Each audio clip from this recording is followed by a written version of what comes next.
Live in 5, 4, 3, 2, and 1. Whoa. Some feedback. What's up, guys? Welcome back to the podcast, Against the Grain. We're on episode 71. 71. Let me hear it. Hold up. Can you guys believe we made it this far? We're up to 70 hours of content for our YouTube channel. That's 70 hours. If you guys get COVID right now, subscribe to our channel. By the time you're done watching all of our YouTube, you'll be clean. You'll be good. You know what I mean?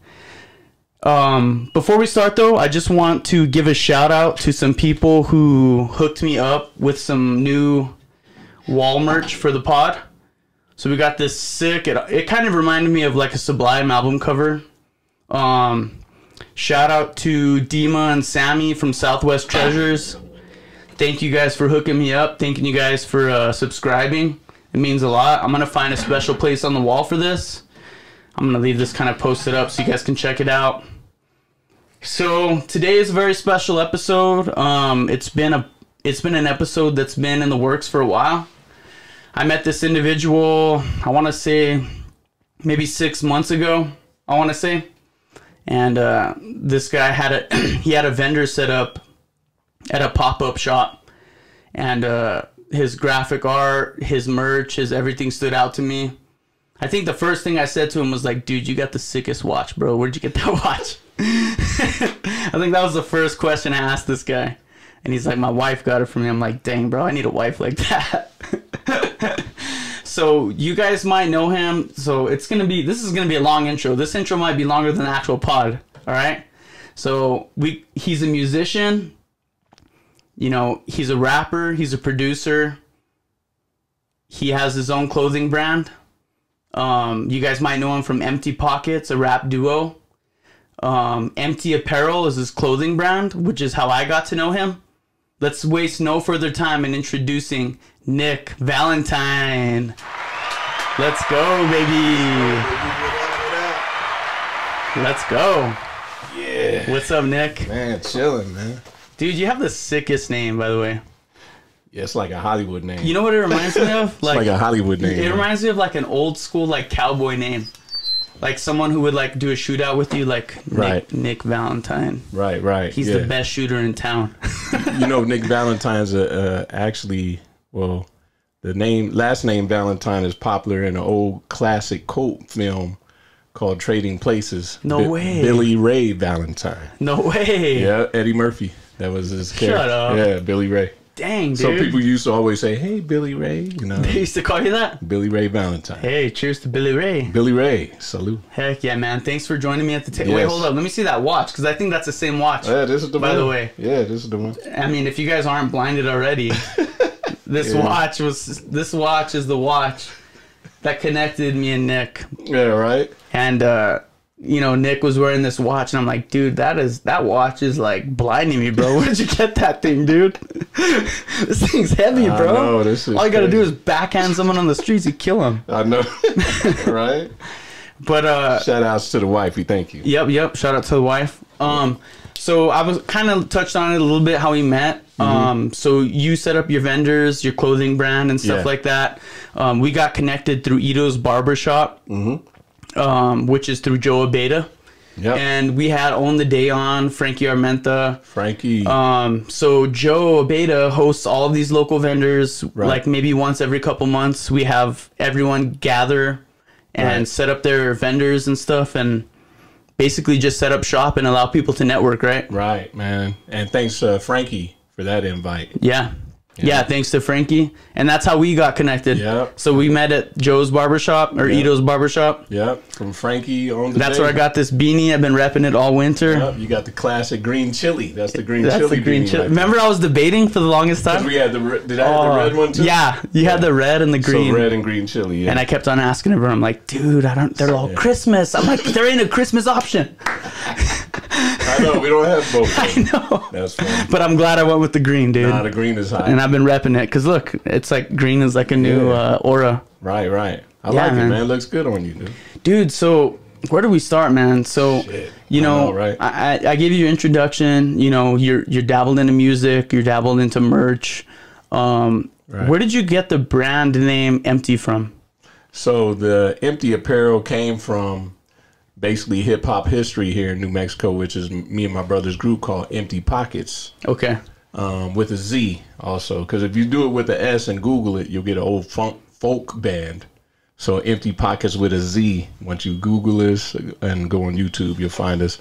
But yeah, man, that's basically it. We were like kind of like a legendary group here in the 90s. That's what's up. We did any show going to Sunshine Theater, Wu-Tang, Jizz, anything, man. Alcoholics, anything hip hop, we always opened.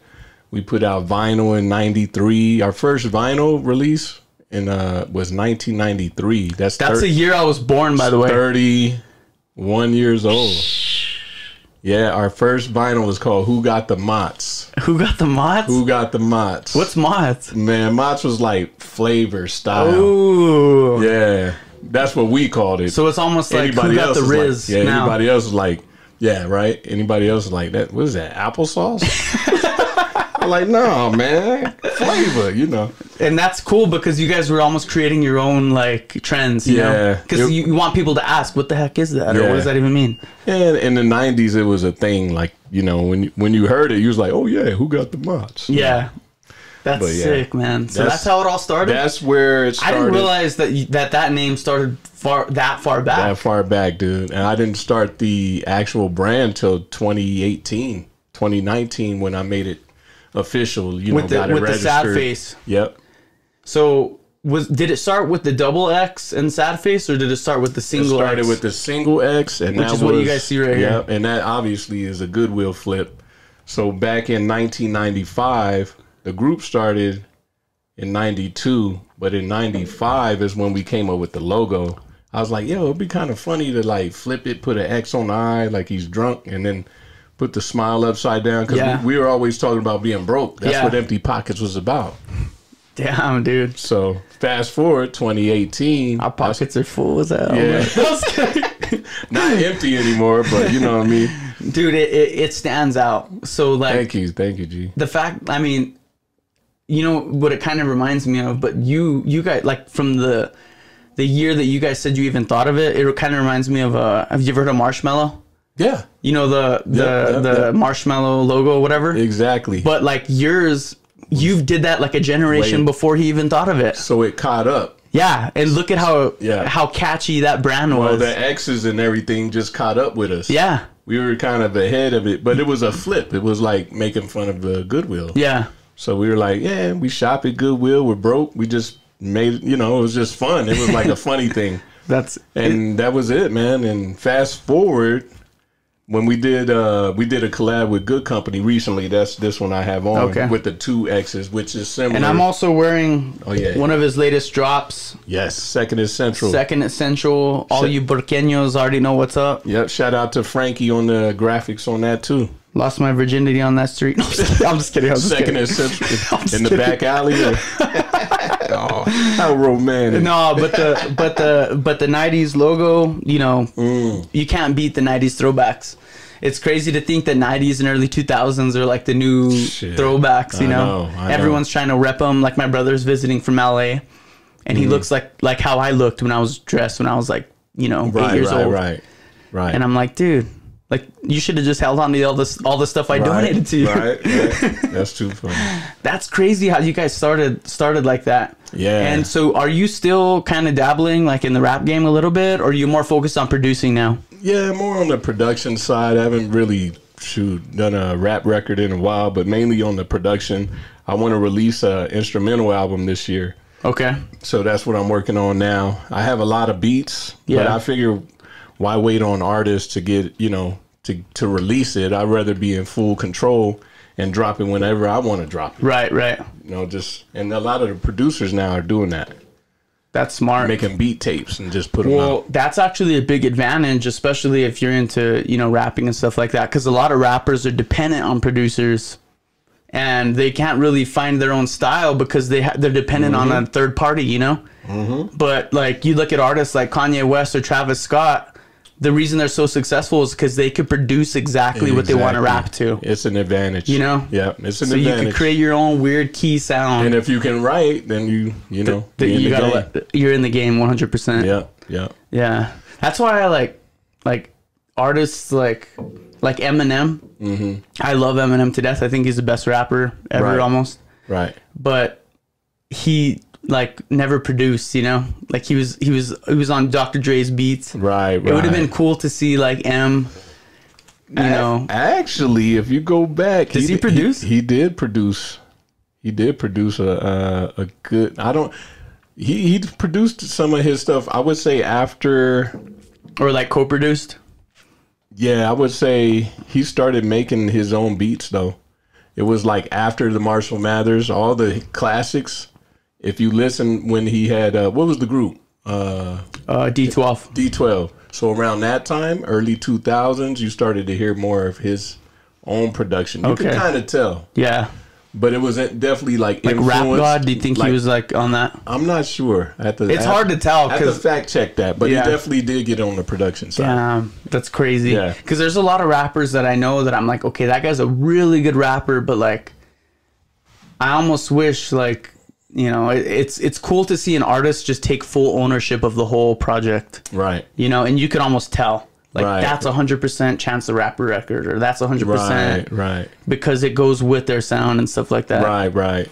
Yeah. Dang. Do you have to have a lot of patience, like producing? Like, behind the scenes, it seems super tedious. It's like you just hear a beat and you're like, oh heck yeah, like this sound. Man. But like, there's so many timing slots that you got to slip this one drum beat over this. It's like a bunch of banging on pots and pans for hours, and then you're like, then you listen to the finished product, be like, damn, how do you do that? Yeah, you know what I'm saying? But it's very tedious. Oh, dude, producers are very perfectionist. Yeah, you know, all the best from Dre, who I got the pleasure to meet. But Dre, wait, you got to meet Dre? Oh yeah, I actually lived there in early 2000s for 6 years. So I got to meet a lot of cool people, man. Wow, man. Yeah, a lot of cool people. Dude, man. You're the first person I've ever met that's met Dr. Dre. Yeah, Dr. Dre. I actually seen him make a song called The Watcher. And it's with Jay-Z. It's a Jay-Z record. So I saw him like putting mix and master. Yeah, like getting the instruments or people playing the bass lines and him with the engineers putting it all together. I remember being in there like, damn. I saw him work on a few things. Wow. Yeah, a few things. So it's not uncommon for like producers to be like have multiple albums like oh yeah. Sorry. No. Shit. To be going on at the same time. Shoot. We're good. I think we're good. Hold up, we're good. Hold up. All right, yeah, we're good. Road is built to last. Hey, intern Steve, you need to get on this, bro. This is intern Steve fault, bro. We need some help over here. Steve, I told you to wipe this. Oh shit. Man, that's like some shit I would have did, man. Hey, hold up, bro. I'm gonna be right back. I'm gonna get some napkins real quick. Yeah, we don't want to ruin the road. All right, time out. Don't blow up on us. Hold up, we're good. Yeah. Jesus. That's crazy. Wow. Gosh. Are you kidding me? All right. Well, it's still working. Yeah, it's still working. We're good. These things are built, man. Dude, ain't like the old days. They're good, bro. Don't worry. Yeah, the old We're days. all good. Don't worry, Steve. I won't fire you. Steve the intern. It's all Steve's fault. Everything that happens wrong on this podcast is Steve's fault. Mm-hmm. All right, are we good? I saw him spill it too. You saw it, right? Yeah, I saw it. Oh my god, this is your last straw, dude. That's it for you, Steve. Anyways, so you were telling what the heck?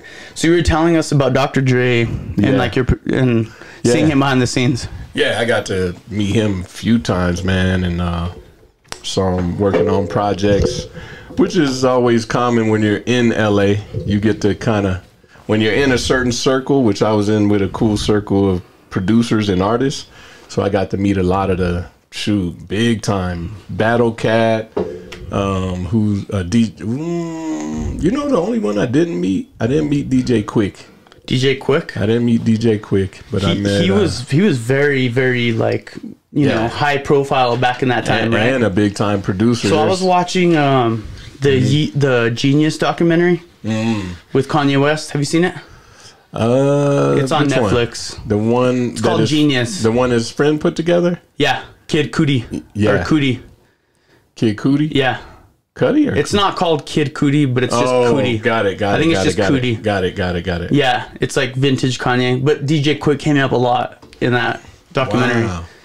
And that was like one of Kanye's mentors. Or he was one of the people that you would see like during that time. Yeah, Quick's genius, man. So yeah, I got a chance to meet some cool people. That's crazy, dude. Cool people, man. What were those conversations like? Or what's the room like whenever someone's putting together a production? Is everyone like in pure silence? Or is everyone kind of bouncing ideas off each other? Like what's that vibe like? Kind of like bouncing ideas. Like for me, I'm watching like other professionals that got way more experience than I do. Yeah. And I'm watching like legends work. So I'm kind of soaking it. From me, I'm soaking in all the game. Like, damn. So you're like seeing like when some guy voices his thought, what that guy does with that thought and puts it into action. I'm seeing the process of how they make a record from beginning to end. But like from a Dr. Dre, Xzibit, that's one of my best friends is Xzibit. So that's how I know all these people.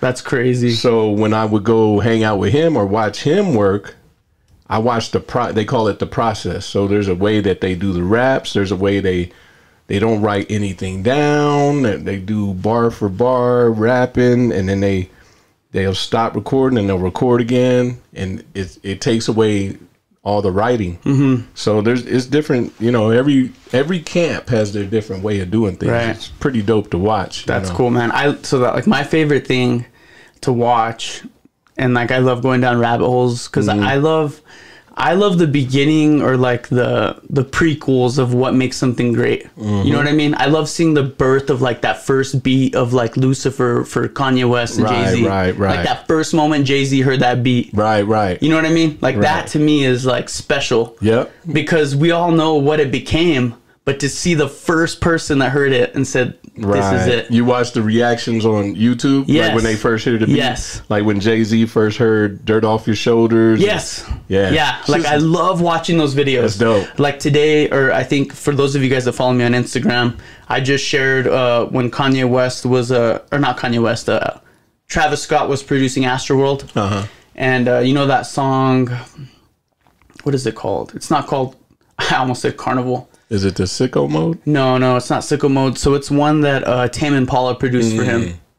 Tame Impala. And so it said, like, I think the caption was when Travis Scott figured out that Tame Impala was a genius. Right. And he produced the song for it. And he heard the beat for the first time. And he was just like freaking out in the studio. I think that's one of the best. And he's like a white Australian. Right. You wouldn't even think he would be involved in hip hop.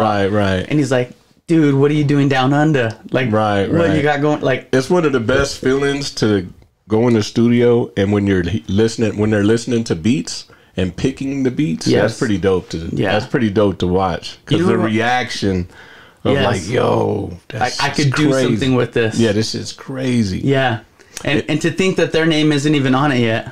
Right, and you know what I learned? A lot of these artists pick beats that they can hear big in a concert setting. Right. It has to, like, if you listen to like Kendrick's music, Kanye, it's when you listen to it without any lyrics, you could see it in a concert. Like you could visualize it. Right. The build up. They pick songs that are big. You know what I mean? The way I look at it, like the way I view a true good album is like a cinema. Right. So like the best albums of all time are like a movie that you sit through for a whole hour. Real talk. You got your intro, you know, hey Mr. West, hey, we dropped out of college. You know what I mean? Right. College Dropout, you got whatever's going on, and then it goes into those are the good albums. Yeah. And a lot of people don't do that. A lot of people don't do that anymore. It's they just do song and song. Banger, whatever. Feature appearances. But like to build the records, like classics, like, you know, you can go to Nas, you can go to some Kanye, you can go to, who's another one? Eminem, Marshall Mathers was crazy. I love like the storytelling. Right. It's crazy you just brought up Nas, because I was just thinking about it today. Mm-hmm. I was listening. So I think the top duo album of all time, top collab album of all time is Damian Marley, Nas. That's a good one. You know, Road to Zion, That's that whole album. Yeah, that's a good one. Dude, that thing is timeless. Yeah. Like, I was listening to the songs and I'm what like... was that, 2009-ish? 8? No, it was earlier than that. Yeah, it was like 2003 or 2004. Oh, no, you're almost. right. You're right. You're right. Earlier than that. And what's so special about it is, like, no one would have ever thought that those two would have ended up collabing. You know, you hear a lot of collabs with two rappers. They make a, you know, Jay-Z, Kanye. That makes sense. You hear more of it now. Yes, but back you then, took Bob Marley's son, and then you take Nas, and then they make something genius. Yeah. That was iconic to me, bro. That was classic, for sure. I was listening to that song, Road to Zion, and I'm like, dang, like, I haven't heard this song in, like, 5 years, and it's still a banger. Right. Nah, that's a good call. And it's not even a club song. It's just, like, introspective. Just a good record. Yeah.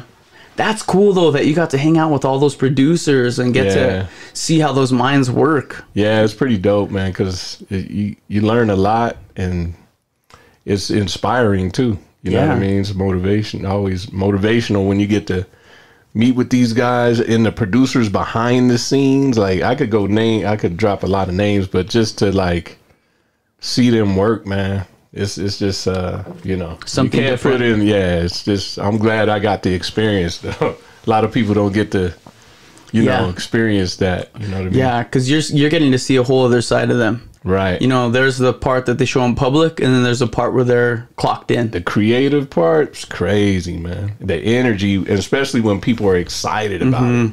It's dope. It's like a party in there. Yeah. I love that.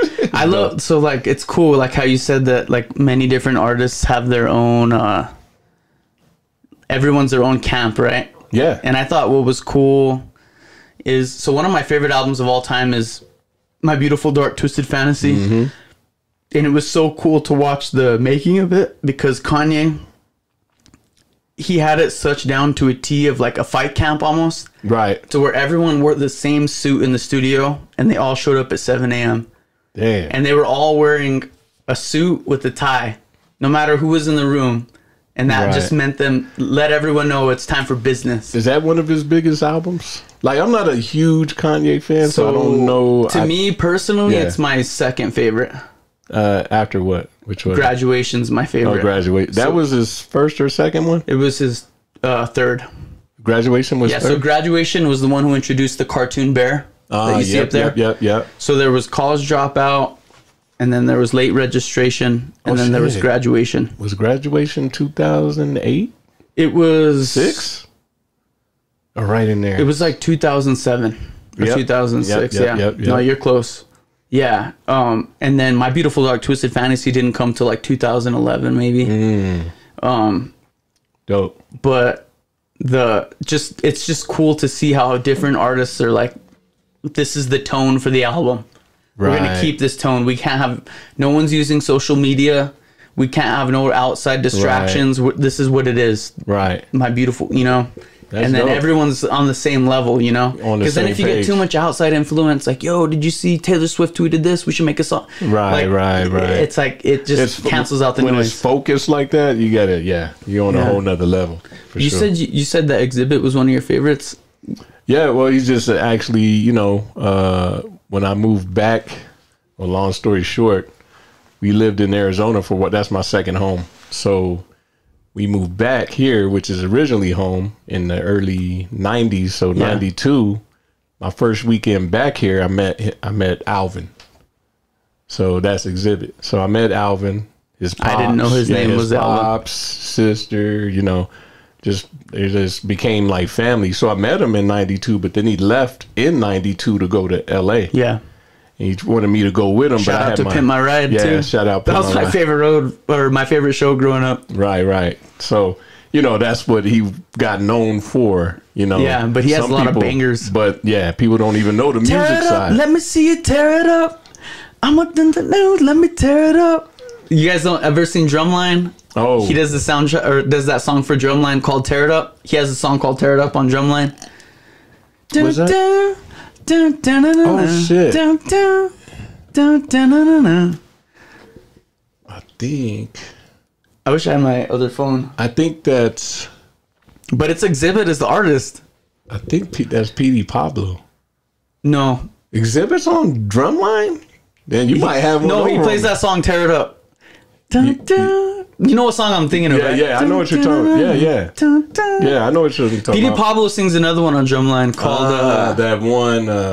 Yeah, he's on drumline too. there. Yeah, no, so you got that right for sure. But yeah, Xzibit. That's why, A lot of people know him from Pimp My Ride, dude. That show was and epic. it put him.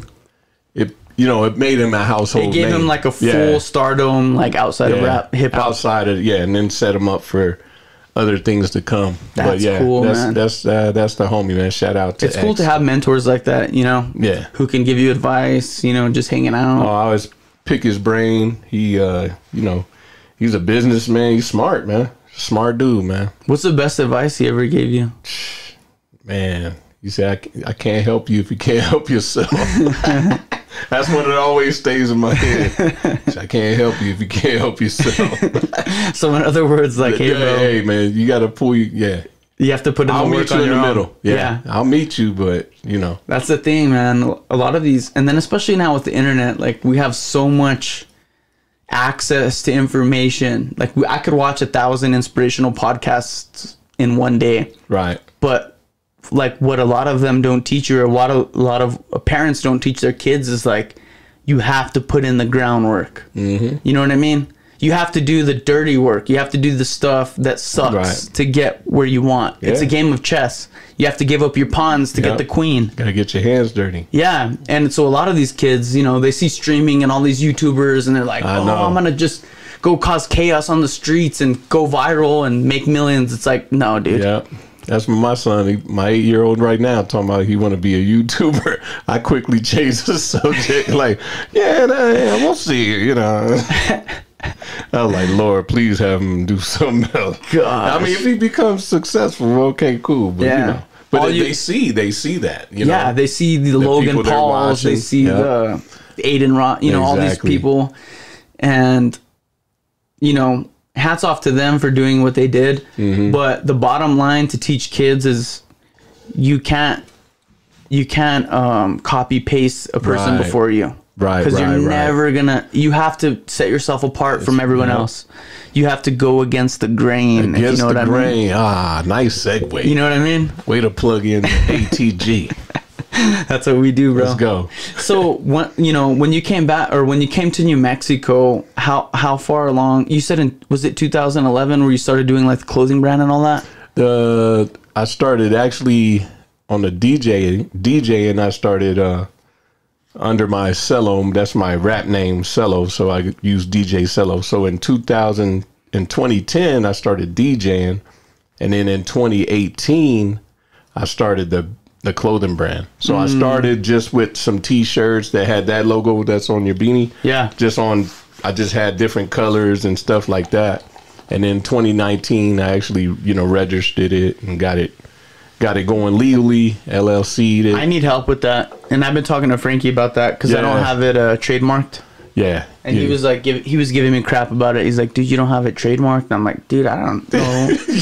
I'm like, we're popping on YouTube, dude. I don't know. It's tough because we're creatives. And that's part of the reason. So those of our followers that are wondering, because Against the Grain, I'm not the first person who thought of that phrase. It exists on YouTube. Right. So a lot of my followers are like, dude, we looked up Against the Grain. We can't find you.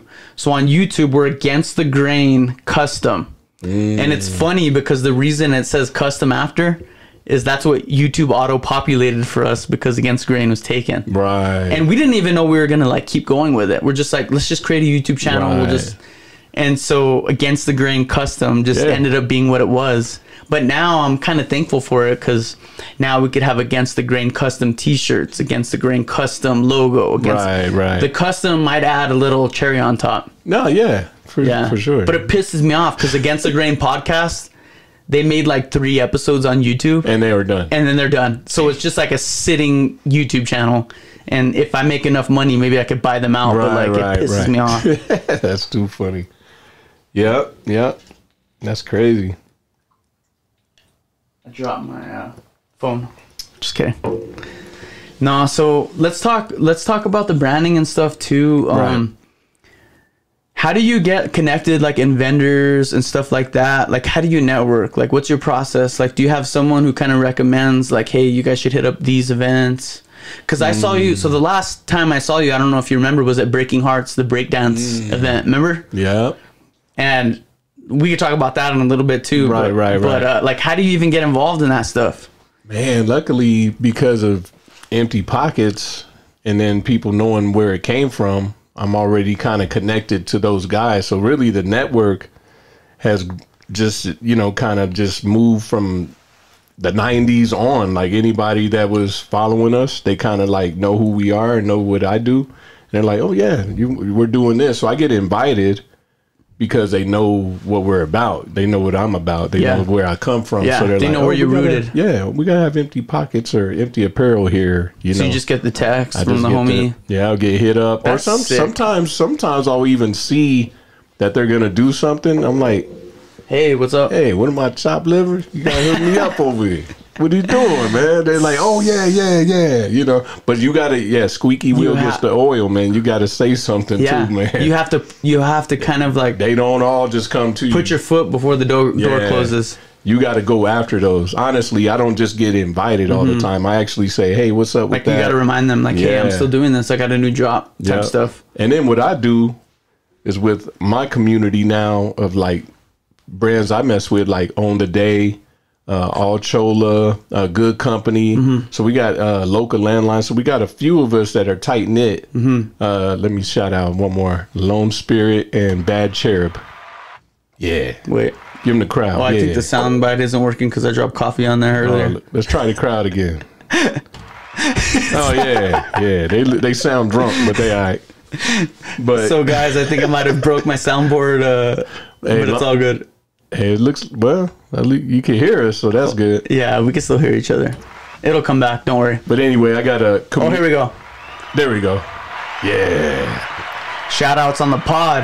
Shout out Bad Cherub, All Chola, Good Company, On the Day, Local Landline. Shout out to y'all. Let's give him one more. Shout out to y'all. You're amazing people. So I invite them to anything I have, you know, and vice versa. So we all kind of... I started a chat on IG, so we all stay tight knit. And we invite each other and say, hey, we got this going on. That's the only way, man. That's smart, man. That's super smart.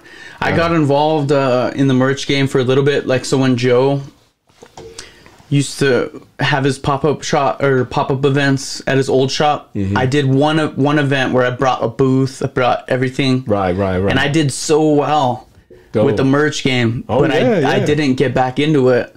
And part of the reason I got out of the merch game is because I got robbed for like, I cashed out on like 90 hoodies, and I had them in a box in my car, and I went into my house for an hour. You had the cash in the box? No, I had all the hoodies in the box. Oh, the hoodies. So I cashed out on 90 hoodies. Right. I had it like for one day, and I left it in my car for an hour. I had to go take a shower. Came back, car was broken into, box gone. Wow. So I lost out on, I mean, you guys can imagine how much money I invested. Right. And that was just to me like, God dang, Albuquerque, what's wrong with y'all? I shouldn't like let that like stop me forever, you know what I mean? But I was just so like, but hey, it's kind of like free promotion, you know? There's probably a homeless person wearing a hoodie in every corner. Had your stuff already. Yeah, so it's better than buying a billboard, the way I see it. You got walking billboards. If you guys see Against the Grain hoodies, take a pic for me. You already know what's up. Yeah, but those vendors and stuff, it's so good for networking. Yes. I mean, that's how we met. Right. You know, we just got to know each other, hanging out.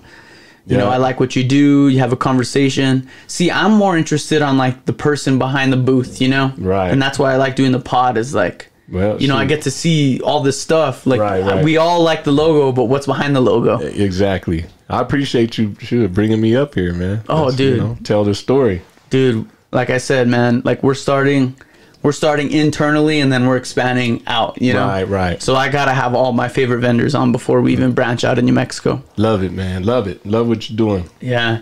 So a lot of you guys don't know, or maybe you do know, but you spin at Canvas a lot. Yes, I'm a so DJ a lot as of well. my listeners know about Canvas. What is it called? Canvas Artistry. Canvas Artistry, which is on Central. One central building. Yeah, and it's on the second floor. It's like one of the biggest party spots in Albuquerque, right? Yeah. I'm gonna just make sure we're good. Yeah. Good. Yeah, we're cherry. Cool. Yep. So how did you get involved in Canvas? Were you involved in Nob Hill whenever they first started? Or yes, just... I was there. I used to love going there, bro. It was a good vibe, man. It was a good vibe. It was like Return small of the Mac with with the single bathrooms. Oh, so all the DJs would have to run to the back outside. It was terrible because that's the only part that was terrible. There was a line. Yeah. That's all dude, just share a stall, bro. No homo. Just kidding. No Diddy. No Diddy. I said that the other day. My wife was like, I said, yeah, I made you a salad. I tossed it. No Diddy. She was like, what? Never has the phrase caught on so quick. I said, that shit went well, honey. It just sounded right. She was like, you stupid. Damn. So Canvas, they made a big branch up, right? Yeah. Like, well, it's like go hard or go home. They're like, we're outgrowing this place. We got to go somewhere else. And it's, either we got to swing for the fences or we got to call it. Yeah. Because they outgrew that place. Right. So it was crazy timing because it happened right before the pandemic. So they were already about to move. And a lot of places were closing and moving out of that area because that used to be the hot spot. Yeah. You go to Imbibe, Nob Hill Bar and Grill, then Imbibe, Gonzo. Canvas is nothing anymore. Yeah. Or Nob Hill is nothing anymore. There's nothing open. Not Canvas. Nob Hill. Canvas is good. Canvas is good. No, but Nob Hill and Imbibe just after the pandemic. Yeah. Even Last Call, Gonzo. Yeah, shoot. Fire station, Monte Vista. Yeah. Wait, Monte Vista shut Closed. down? No way. Yeah. I didn't know that. Yeah. Wow. All the frat boys are all hurt right now. All the fraternity guys. That was the wing spot. Wasn't that the wing spot too? They used to have they actually did have good wings there. Yep. Shout out to Monty. Mm-hmm. I got 86 from there one time. From Monte Vista? Yeah. Oh, wow. But the reason I got 86, sorry, Mom, I'm going to tell a story. So the reason I got 86 is I was like 22 at the time. Mm-hmm. And I was at the bar, at the time when you're that age, that's where everyone's at. Right. And I was like, hey, can I have a double white? And they're like, we don't have double whites here. And I was like, I like double whites. I was like, I got a 6-pack in my car. So I went to my car. Right. And I snuck in my own can of a double white. And brought it into the spot. And then I was just chilling in Marble and I went, and I was just like chilling. And they're all, we don't sell those here. You're 86. And like took pictures of me. It was like Bigfoot pictures. And I was 86 for like, who knows how long, but I knew one of the main bartenders, you were Joey. Able to get back in later? Yeah, eventually I was like, dude, come on, dude. Like, are you really, like, was it that bad? Like, I could have fought someone here. Like, right. Sorry, I snuck in a beer, Right. So we're cool now, but it was just funny how, like. Crazy, yeah. Good my picture exists somewhere in Monty V of me, like a Bigfoot walking out, like. That's funny. Yeah. Yep, good old days. So now Canvas is in a new spot. It's actually third floor. Is it third floor? Third floor. There's apartments on top of Canvas. You know what I mean? It's crazy, man. It's dope, though. What a vibe to live in that building. I know. Some people, we have people that work there, and that live in the building? And come downstairs, go to work. Wow. Or people live there and come party and go back upstairs. That's sick, dude. I love the vibe, by the way, because it's cool because Canvas has like a balcony. Dope view. And then it's a whole floor dedicated to the club. So they got a huge horseshoe bar. Right. They got a whole inside, the DJ. They got a huge dance floor. Yep. And then if you want to just go chill and have a drink outside, there's a full balcony, right? Right. You could walk around that joint.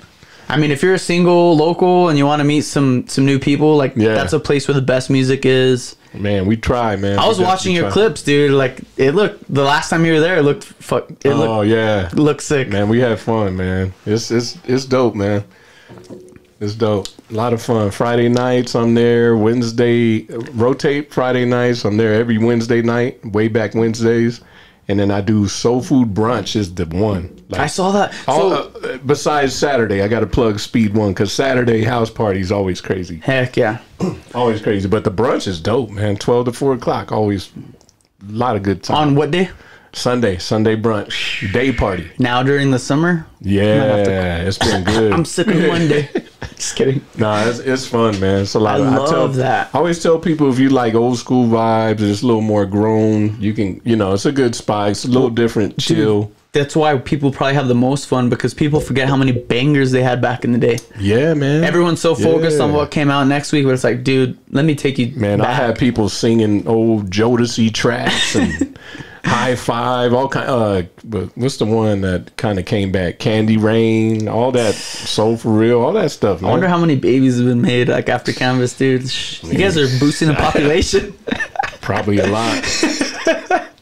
I always have a blast when I go. I'm gonna have to go. So when is your next Saturday night or Friday night for our listeners? Because it's coming up, right? April 19th, I'll be with Kid Official on a Friday night. We're doing a debut. There's an artist in town. His name's Warwick. I don't know his stage name, but he's debuting. Rapper? He's debuting or a rapper singer. He's debuting a single or 2 singles that night.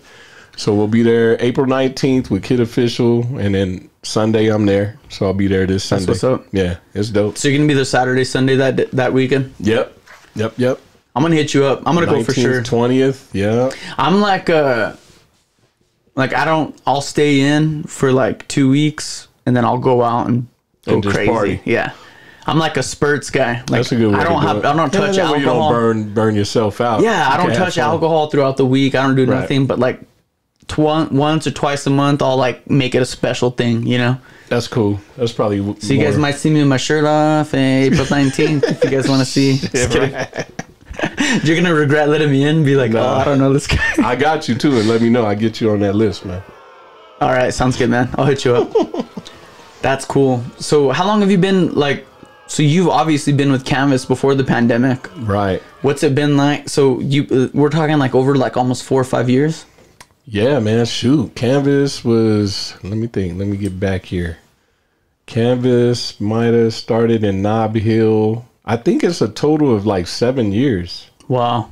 And we're almost 7 or 8 years. And I think this November will make 3 years in the new location. So they were like almost 5 years at the other one. Wow. Something like that. I used to love going there. Yeah. The old spot was cool, man. It was it has that nostalgia because it's small, a little more intimate vibe. Oh, yeah. It's You got to go through the crowd. It's full. I mean, it's, shit. I love it. It almost reminds me of like vintage house parties a little bit. Exactly. It gives me house party vibes. Right.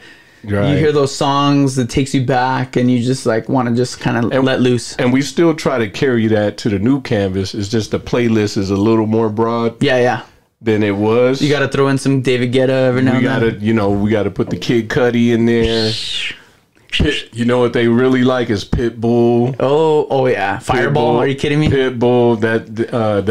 So this is what it is. What Canvas is. What we try to make it is like hearing anthems. Like you want to hear anthems. Like that's what it is. What's gonna make you feel? Especially Saturday. Saturday is like Speed just brings all the best anthems. Like stuff you don't forget. Yeah. Could be Snoop, Ain't No Fun. Next thing it could be Flow Rider. Yeah, T-Pain, the Kid Cudi joint, all that stuff, man. Like Black Eyed Peas. Yeah. Holla Back Girl. Those things they go crazy. Yeah, they go crazy fast. Because I ain't no holla back girl. But it's dope. It's like it's a club vibe, but it's almost from a DJ standpoint. It's almost like putting a concert. Yeah. And you're playing. Well, you're getting to control the crowd. Right, you literally can make them do whatever you want. That's what I love about DJs. Is like exactly. You get to control the crowd. You could do what you want. If I want them bumping and grinding, I'm gonna put on Pop Lock and Drop It. If I want them to do this, you know what I mean? I want them to sing. End of the night or close to the end of the night, we'll play Keisha Cole Love. Yeah. They're singing it. Yeah. It's about or if it's getting too tension in the crowd, you put on Make Love in This Club, bring it. Exactly. It's about songs that make them sing along. If you're making them sing the songs, then you're doing your thing. Yeah. That's cool, man. Yeah. What a cool opportunity to just be creative as you want. Create your own playlists. I'm lucky to be, I'm glad Shout out to one of the owners, Jesus. Appreciate him for bringing me on aboard, and Speed for making that happen with his basically co-signing. Yeah. Let's get Cello a shot. Let's give him a shot. And I was nervous as hell. That old canvas. Because it was kind of out of my element a little bit. Because I'd like to play, like I had I don't say a different style. I wasn't used to playing songs that everybody likes. Right. I had to get over that shit. I had to get over that fast. See, that's where I wouldn't do good because I'm too against the grain. Like, I ain't playing. I would be like, no, I'm going to show you some underground stuff that. Well, we used to be like at the old canvas, you wouldn't hardly hear Drake. You wouldn't. I don't think I ever heard Drake. Be like, oh, we ain't playing that shit in here now. Me too. I'm like, we don't play that. Yeah. Now, you gonna hear Drake. You might hear a few songs. Yeah, it's crazy. You gotta compromise a little bit. Times change, man. You gotta give the people what they want. How did you get the name DJ Cello? Where did that start from? It's weird. It was basically my rap name. So Cello was from Empty Pockets. Like your solo name? Yeah. My very first rap name was like super old school, like Psych C, like 1980 shit. Damn. And then I was like, I gotta change that shit. And then Psych C. I don't even know how I came up with Cello. Sounds like a superhero name. I know. I came up with that, and I came up with Cello, and I just thought it was original. I was like, there's nobody named Cello. I don't even know how I came up with that, honestly. I was just trying to be original. I was just trying to, what about Cell? Like Cell, but Cello. And then I spelled it like cello. When did you come up with that name? Man, that was like, early 90s. So I just want to call out freaking Marshmallow. Oh, Marshmallow. Not only did you almost copy this guy's logo, but Cello, Marshmallow. I mean, come on, dude. We all know who you're ripping off. This is the OG right here. Marshmallow. Hey, Marshmallow got me. He owed me some money. He does owe you some money, dude. Are you kidding me? You've been watching me, man. Watching my whole career. No, just piggybacking. No, but that's cool. It's crazy to think, man, early 90s, because a lot of people that I know, like, weren't even born in the 90s. Mm-hmm. Like, I was born in 93. That's a good year, man. 90s were the best years to grow up as a child, you know? Man. You got toys.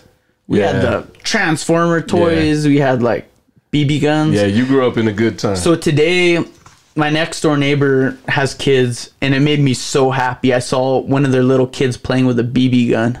And he was just outside by himself shooting, like, things. And I was like, I'm glad to know that there's still kids out there growing up like how I did, you know? Some good parents out there. Yeah, just letting him be who he is, letting him do his thing, you know? Get him off the video game. Yeah, get him off the video game. Like, he's out there just setting up his own little thing, and he's shooting it, and he's all happy. Like, that's how I grew up. Yeah, that's pretty dope. You know, he ain't inside glued to an iPad type stuff. Nah, real talk.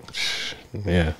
You know, most parents, it's like, everyone wants to blame all these kids why they're all screwed up, but it's the parents that are just handing their kids an iPad. Yeah, see, man, I know my son, I explain it to him. I was like, hey, man, you're going to look back and regret not playing with all this dope stuff you have. Yeah. Like, you got to, so I just regulate it. Like, okay, that's enough time on the iPad, and I take it. Yeah. And he go do something else, you know. But you got to do that, man. It's so easy to let him just do that. Just add up the hours. Next thing you know, your kid raised by YouTube. Yeah. And who knows who they're following. Yeah. They're following all these clickbait losers. That too. Yeah. It's lazy parenting. A lot of parents are like, oh, I could just give this kid an iPad for 5 hours and not have to talk to him. Right. I tell him, if you're on YouTube, I need to be like right there. I need to see what you're doing. Yeah. And kids are creative, bro. Like I was creative. Like, so I didn't have a phone till I was like 17 or 18.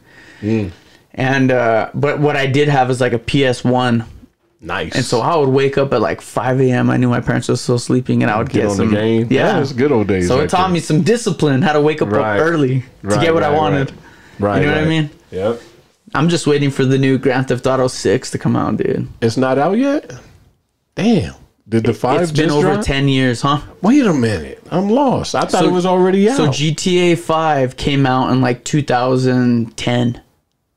Damn. And see, I don't GTA 6 is going to come out in 2025 is what they predicted. Crazy. So they released a trailer of what it's going to be like. See, I thought it was out. And there's like chicks twerking on lowriders. Crazy. It's going to be in Miami, so it's like Vice City, but like revamped. It's basically Florida, so the whole game is going to be all Florida. So the last one out was 2010. The last one was, and I'm probably totally wrong, but I think it was somewhere around like 2010 or 2011. Wow. So I know it's been over 10 years since the last one, but people are still playing it. They say it's the most played game online still. Jesus. Because of how sick it is. You know? It was a crazy So I game. almost like can't be mad at them for not releasing it like as much as we want it, because I want a perfect game. I don't want them to just push out a game every year just to meet the quota. Right, gotcha. Like, I would rather than put out a game every 12 years and make it the sickest game. It's a cult classic. For, a generation. That's crazy. Dude, how sick would it be just cruising in a lowrider, have a chick twerking on the back of the trunk? Like, you could do whatever you want. I can't wait to see it, though. Yeah, that's how we probably know when the next pandemic's going to hit, bro. I know, right? When the next GTA drops, they'll be like, pandemic. Right in You're time. Stuck in your house. Just kidding. Yeah, we got something for them. Yeah. Keep them company. Yeah, I ain't mad, though. Yeah. Dude, what was it like for you during the pandemic? Like, did it affect you at all? Oh, man, it was weird. Yeah, shoot, man. I want to just make sure we're good. Keep talking. Yep. Good. Yeah. Pandemic, man. Pandemic was weird. Yeah, I'm going to tell you something, man. That was the worst birthday I ever had in my life. It happened. My birthday's on St. Patty's, right? They closed the shutdown. There was no canvas open that week. Oh, they shut down. So they announced it like it was that March. Yep, that weekend was the last weekend, and my birthday came. Yeah, boo. Wait up. There we go. It's messed up. I'm sitting in the studio drinking by myself. So it was terrible, man. Damn. Thinking like, damn, what am I about to do? And then we started, you know what we started doing? We were DJing on IG Live and Facebook Live. So is that how you kind of got started on Twitch? That's how I got started on Twitch. Because I kind of went down the rabbit hole with you, and I saw like all these Twitch streams, and I'm like, you did good. That's sick. Yeah, you did good. That's where Twitch came in. I tried to find a clip where you like shouted out your DJ name and ABQ. Right. So that's how I chose what I chose. Oh, dope. Yeah, man. So on my story, by the way. Basically, yeah, I saw that post. I appreciate you. Yeah, so basically, that's what I did. We started DJing online, but you know what was dope is there was a lot of DJs starting to do that. That's when DJ D Nice blew up on Instagram. I don't know if you're familiar with him, but a lot of D Nice was already popular, but he had this stream where he just blew up. Like, everybody went into his chat, from Michelle Obama to everybody, right? And he just blew up overnight. So he kind of set the bar. Because his Twitch streams became so viral? It was on Instagram. IG Live. And yeah, it was IG Live. And everybody happened to chime in. Before he was just playing music, but not DJing. Right. And then he did a DJ set. And this was fresh in the lockdown. So everybody's chimed in, from Michelle Obama to all these stars. And then from then, how does this guy get their attention? But he already had a platform, because he was already known. He was an old school rapper, became DJ, photographer, whatever. But D Nice is an OG. You know what D Nice reminds me of? Have you ever seen Key and Peele? Yeah. You know, whenever he's pretending to be a substitute teacher, right? He's like, "Hey, Aaron." Oh yeah. D Nice, where you at? With the names, and he's That's probably where he got that name from, honestly. Well, it's crazy because D Nice. Are you familiar with a rapper named KRS-One? Yes. So he did a lot of stuff with Sublime. So yeah, I thought he was a DJ though. Who, KRS-One? Yeah. So KRS-One is one of the Scratcher. He was a rapper. So he was one of KRS-One. He was just here on tour. He was at Sister Bar like a few weeks ago. Did you go? But it was at Sister Bar. But KRS-One is like one of the GOAT MCs. Like, for me, I grew up listening to KRS-One. So like, whoever your favorite, your Kanye, or your favorite, Cudi and Kanye. So I love that's like KRS-One to our era. That's what's up. That's what KRS-One. So D Nice was part of the KRS-One camp. So you fast forward years, he just like me became more of a DJ because he was a music. He branched lover. off solo. He was just a music lover. And so during the pandemic, he popped off. Blew up though. Wow. Like now blew up. Got sponsors. Ended up hitting $1 million. Just from hitting sets with the green screen. Man, no green screen, straight phone. Just perfect angle, perfect sound, great sound. The ultimate thing is the song selections. Like his song selections were wide, like from old to new to. So he basically was educating a lot of people just on music. I was like, man, what is that? That's my favorite thing. I love when DJs like introduce you to pockets that you aren't familiar with, and they take risks though. They take risks. I don't know if everyone's gonna like this, but this is what I like. Yeah. And sometimes you got to jump off. So it pays to take that risk. Right. I know everyone loves these bangers, but I'm gonna throw in this Nas song. Let's see what's up. But that's what happened during the pandemic. Like DJ like myself, I started to learn more about more music. I was like, damn, there's a whole bunch of music that we ain't even messing with. Yeah. There's like we got to go down the funk. It's like a hidden treasure. Yeah, we got to go down to the funk, the disco. Everything, the old rap, back to the 2000s. Let's go back in the 2000s. Did you know what I've been bumping is like old school soul music? Mm-hmm. And like early 2000s, like Send Me Forget Me Nots. So that's what I play on Sundays. That song, that's a forgotten banger. That's a banger. It doesn't matter if you even know that song. That song hits and you're like, hey, you got good taste, man. You know what I mean? Yeah, like that song. Cheers to you. Cheers to that, bro. To you, man. Like those old school songs, even like old school Marvin Gaye. Yeah. There's so many playlists. I'm trying to think. Dang. The list goes on. I only know like track names, but not a lot of artist names. He would have been 85 just 2 days ago. That's crazy, man. Yeah. But that's cool that you like saw that and learned from that. Man, because I jumped on your Twitch channel and I'm like, dang, this guy's got a whole setup. This guy's got an hour-long list. Yeah. An hour-long session. And I learned, and that's a big thing I learned during the pandemic is how to do a stream. You know what I mean? I had no idea I was going to do anything like that. That's crazy. It almost forced people to like think outside of the box. Yeah, and stay active. We're creatives, man. We got to stay. But you just put that last stream on that I posted like 2 weeks ago. Yep. So you're still staying with it? Oh, I'm still on there. Yeah, I have I get invited to do a lot of shows, so I'm fresh on there. Well, it's good because it's building a resume too. If you want to check out my IG, go look at my IG. I got Twitch streams. If you want to see an hour-long session of what it's going to sound like, go to my Twitch. Right. And like if you want to put your name out and get, put on other shows, they have all this to look at, your whole resume. Right. What's dope about Twitch, DJing on Twitch, is you get to play shit you normally might not play in the club. Yeah. So you get to deep dive, like, oh shit, I forgot about that. Or you're giving them new shit. Yeah. So that's why I love it. I enjoy it, man. How do you do the background? It's crazy. Do you have a green screen? Yep. Okay, that's what I was wondering. And I learned how to crop that screen so you can just. You got those sexy models too. I had to just for PG purposes. I had to zoom in to cancel them out. But if you check out this guy's stream, it's like, what was it? Something Tuesday? Yeah, that was just a Twisted Tuesday, or what was it? Ratchet Tuesday. And that's and it had like two like half naked chicks on the side. Like, I'm like, damn, I'm not gonna like this. That is too funny, man. And that's the only time, that's the first time I ever did that show. It's somebody else's show. So what they do is they invite DJs. You do a set for an hour, and then you go into another, you take your people into their room. So it's called a raid. Oh. You go into their room. So it builds a crowd by the end of the night. It goes, you could have 10, it could go on for 10 hours. You got 10 different DJs.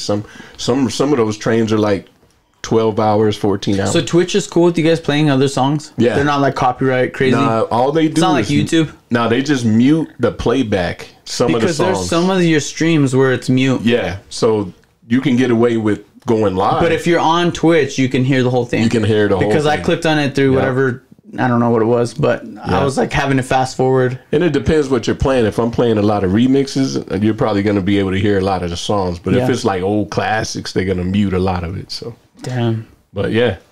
You haven't got no strikes or anything like that? Nope. They just mute. YouTube and Twitch is kind of strict.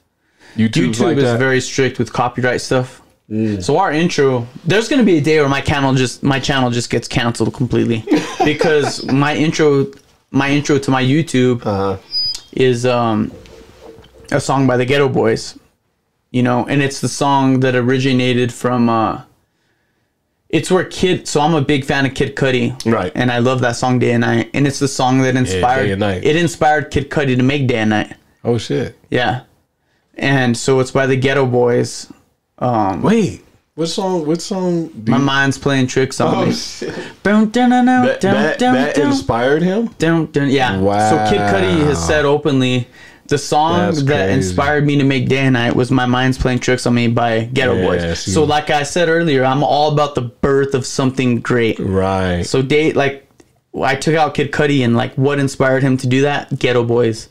And so that's what inspired me to make that the intro to my podcast. Wow, that's wild. You know? So if you guys hear the intro you guys are gonna hear this. It's an intro and an outro. Yeah. See, I grew up on the Ghetto Boys. Yeah. Yeah. This year Halloween came on a weekend. Me and Ghetto Boys was trick or treating, robbing little kids for bags. What's the other line? For bags. Something. I ain't hiding their ass. I don't know what he says. But one of them, they have a small person in the group. Yeah, people don't realize that. And he had bars. I think he passed away. Did he? I think so. I'm pretty sure. There's still Willie D is still around. RZA is still alive. Willie D and Scarface still alive. They are. I think they just played Bushwick. I think he passed away. Yeah, he did. Yeah, that was the little. But if you guys are listening, look up "My Mind's Playing Tricks on Me" by Ghetto Boys. Classic. That's the intro. Classic. One of the best songs ever made, and it is really cool because you kind of do get to see the connection between Day and Night because it's all about like his mind's playing tricks on him. You know what he thinks is reality really isn't reality. You know, and all these things that are happening in his life aren't really what they seem to be. Right. And so like you could see where Kid Cudi got that inspiration. That's dope. You know what I mean? I'm gonna take this jacket off. I'm burning. Oh, dude, take it off. Hey, subscribe to the OnlyFans. You guys gotta see him take it all off. The OnlyFans. Damn. No Diddy. Oh, no Diddy. Hey guys, if you want to support new art in the podcast room, you know, we're taking donations. Let me get some more water. You could see how much art we have in the room. Only my guests get to see like the full layout. You know what I mean? Shit's crazy, man. I mean, we have a couple empty spots on the room. So if you guys want to showcase your art, if you guys want a shout out on the podcast, reach out to me. I'll pay you guys. I'm not one of those guys that's like, I'll only take stuff for free. Like, just, you know, we'll give you a shout out. Yeah. There's a lot of stuff here that inspires me. So one of my mentors, so I lost all my grandparents, so I don't have any more grandparents. Damn. And I'm always looking for older wisdom, right? Because that is so important to me. Like someone who's a couple generations ahead of me that can offer advice that like not people my age can. And so one of my mentors is this girl that I worked with for a little bit, and her name is Semiramis. Her name is Semiramis. That actually means sex goddess. Wow. Yeah. So she's a trucker. She's from that's crazy. She's from Philly. So she's like a total trucker chick from Philly, but the most amazing artist. Oh, dope. In New Mexico, probably.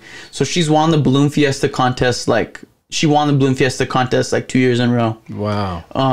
Every year they let artists all submit their art, and her trademark is watercolor. And so every white on the canvas is white of the paper. So she doesn't add any white. It's just white of the paper. Oh, right. Gotcha. And so she takes pride in that. So anyways, she invited me to her house, you know, thankfully. And, you know, she invited me. Like, I'm kind of like her son, her grandkid, whatever. Right. And she has her own art studio. So kind of like how I have my podcast studio, she has her own art studio. And in her art studio is surrounded by things that inspire her. She has newspaper articles. She has paintings. She has all this stuff. And I was like, why do you have all this or what? And she's like, because when I want to be in a room that makes me creative, I bounce ideas off the walls. Like I'll look at something that inspires me and So everything that inspires me is just feeding my creative mindset, you know? I like that. That's dope. And so there's so many random things. There's like newspaper articles, there's canvas things, there's this, there's that. It's like kind of like how this room looks. Just a wall of randomness. But it's just random. But when she's in her room and she's creating, she's just looking at the walls and is like reminded of who she is. And you know? how old is she now? She's probably like maybe 62. Wow. You know, 63 maybe. And, you know, I'm very thankful to have her in my life. That's cool, man. You know, if you guys don't have grandparents, like, find old wisdom, because there's something to be gained from that. Yeah. You know, there's something to be gained from people who have lived a generation ahead of you and know. And they can give you, you know, she tells me stories about how when she was 16, she, like, snuck out of her house and went to Woodstock. Like...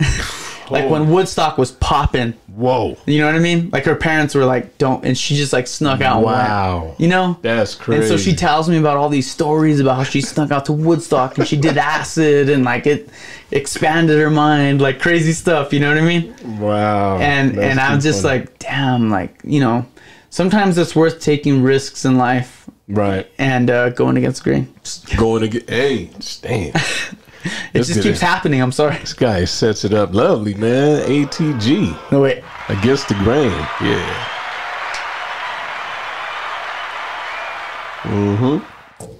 How do you kind of stay creative? Like, are you still expanding the brand and stuff? Or are you kind of like playing with designs? I know you've been working with Frankie.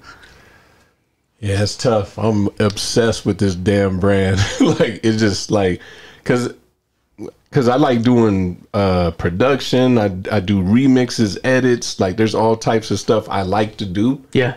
I'm going to just make sure we're good to keep talking. Go ahead. And I'm so obsessed with the brand and the ideas just keep coming.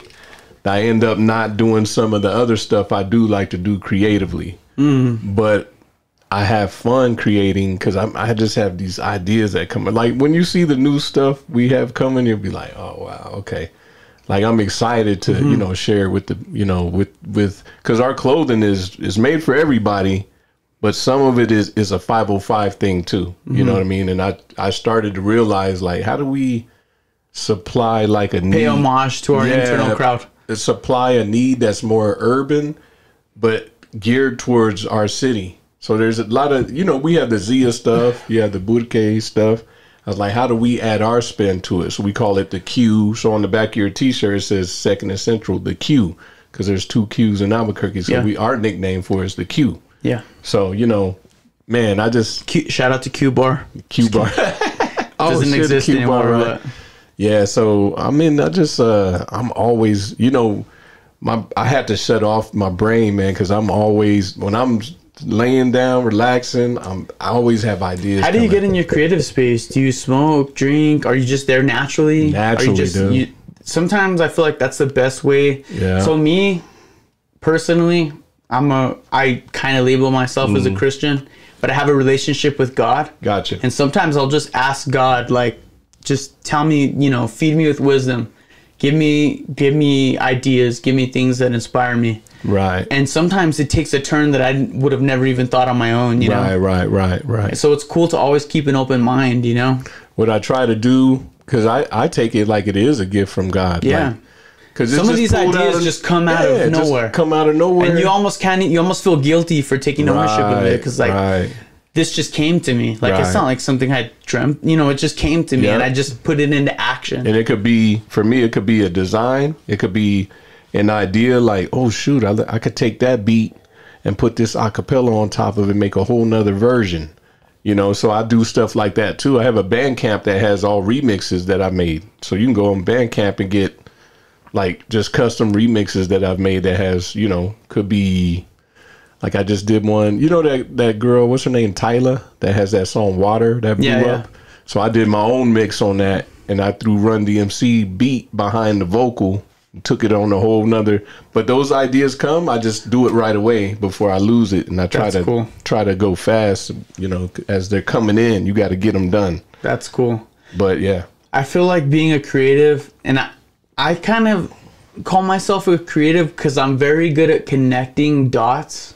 So like I'll hear a song, or my brother will show me a song, and I'll be like, that sounds just like Freddie Roach, or I'll just be like that, or not Freddie Roach. Oh my God, Freddie from Queen, you know, or I'll connect and be like, dude, you're right, like, you know, like, or I'll see someone, I'll be like, dude, that looks just like that person or that. Right. And so being a creative, you almost like, you learn how to connect the dots in the perfect way, you know? Yep.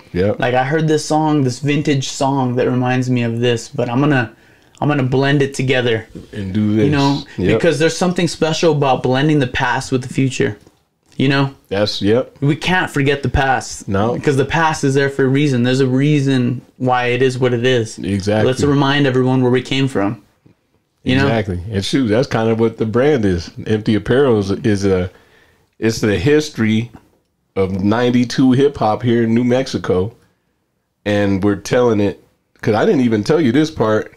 So when we put all this music out, and some of it was on vinyl, which is crazy to do. Luckily, we were blessed to be able to get that. That stuff was expensive back then. Yeah. So we put out maybe 3 different singles over a course of 6 years, different singles on vinyl. And what happened when I got back here, moved back here in like 2008 or something like that, 9, and I looked on YouTube, I had no idea people were sharing our music from around the world. So it took off in like Germany, Canada, Japan. We had no idea. I was like, man, I didn't upload this. Who did this? I don't even have this music no more. It was crazy. Yeah. It's crazy to think now with social media and the internet, what kind of reach you have. Right. You know? Yeah. So you kind of almost got to even think about that. But you don't want to think about it too much because you want to stay your true creative individual self, you know? Right. If you're like, oh, I got a big Chinese fan base, I'm gonna kind of throw in, you know, they like you for who you are, you know, and that's the thing that a lot of these creators need to be reminded of, is like the reason why you have the following that you have is because you went against the grain and you did your own thing. You went your own lane. Seriously. Yeah, you did. Because no one attaches themselves to things that are copy and paste. You have to go your own lane. Right. You know, so like don't be like, oh my God, I got this, I got that. Stay doing what you want to do. You know what I mean? And then it makes you feel pure about yourself. You're not like doing things that you're not unhappy with. That's true. You're like, I'm going to stay creating no matter how weird it sounds, no matter how dumb it sounds. It makes me happy. Right. And then the right fan base. And it goes like that in life. Like a lot of these people are like, I'm going to wear what everyone else is wearing just so I fit in. Or I'm just going to do this so I like don't get too much attention. Just do what makes you happy. And then all of a sudden the right people will start attracting into your life. You know what I mean? Right. That's real. Yeah, because once you're yourself, then all of a sudden the right individuals will start attracting. Like me and you, Matt, I was just being myself. You know what I mean? Right. Same. If I was like copy and paste, we probably would have never met. Yeah. You know? No, but you just always got to stay yourself no matter what. Nah, real talk. That's true. That's true. Yeah. I think that's why, like, what made Empty Pockets so different is because we were talking about being broke, and a lot of people wouldn't talk about nothing like that. Everyone's talking about like, yo, I got my pockets are fat. Yep. Exactly. You know what I mean? So we were on the total opposite, going against the grain. ATG. Yes. That's real though. Yeah, man. it is real. Seriously. You know, sometimes people try their hardest to relate to everyone, but they're too afraid to make themselves vulnerable. You know? Yeah. Even if it makes yourself look like less than. Like all these rappers want to make themselves look like they're rich off the rip. They got the bling, they got the this, they got the that. Right. But hey, bro, let's all be honest. Whatever we all start, we got empty pockets. You know? That's real. Everyone starts with empty pockets. Yeah. Yeah. That's just how it is. Yeah. You know? You guys are just being honest. Yeah. And that's relatable. Yeah. It's crazy how we got I'll tell you how we got that name too. Rest in peace to my boy George Ferrero, Logic, aka Logic. So we didn't have a name in '92, and we were recording already. He's like, "Man, what are y'all gonna?" And I said, "No, actually, I told him. He's from New York, New Rochelle." And I was like, "Man, we need a name." I said, "What would we call ourselves?" He was always had this cackle. He was like, I don't know, kid. I don't know, kid. I mean, shoot, you always broke. Empty pockets. I don't know. I was like, oh, shit, I like that, dude. And that was it. Empty pockets, dude. Empty pockets. That's cool, man. We was living in the hood, roach infested. I mean, man, I have a keyboard like this. You press the keys and the roaches would crawl. They was living in my keyboard, though. I love the rawness of that. Man, I love but it. that's where it came from. It was like It's something pure though that came from Empty Pockets was about like it was like broke EBT. That's the way food stamps. yeah. Broke EBT, and we always had bottled waters. Avion. We used to drink Avion. Yeah. So that's when we used to call this city. We used to call it Desert Land. So it's like we're in the desert. So it was like that was our whole lingo. So we had a whole crew. It was like the Southwest Wu-Tang, and it was the crew was called Small Town. So it was like 8, 9 dope MCs, and it was crazy, man. That's so the cool, 90s man. was wild here. It was dope. I think the 90s is one of the best times of the United dope. States, honestly, to be honest. Yeah. For hip hop, it was definitely dope. Shout out to the 90s, bro. Uh-huh. We're almost to a close. Right. Do you want to... I'm going to drop your socials, your IGs, all in the bio, but Right. real quick shout out. So Empty Pockets, Empty Apparel. Right. The site is Empty DJ Cello. Apparel. Yeah, or DJ Cello. Empty Apparel HQ is the website. Okay. To shop online. Yeah. And Empty, I got to plug this. We'll be at the 420 Fest at the Civic Plaza. Empty Apparel will be there at like 10 a.m. or 11 a.m. to 8, 10 at night, something Cool, like that. man. But we'll be there. 420 Fest, Civic You guys Plaza. got to roll up. We're at episode 71. 71, baby. Hey, you guys would not believe it, but we're continuing to climb. And I want to just say I love all you guys. Thank Big you for up. subscribing. 71, baby. 71. Let's go. That was a good year.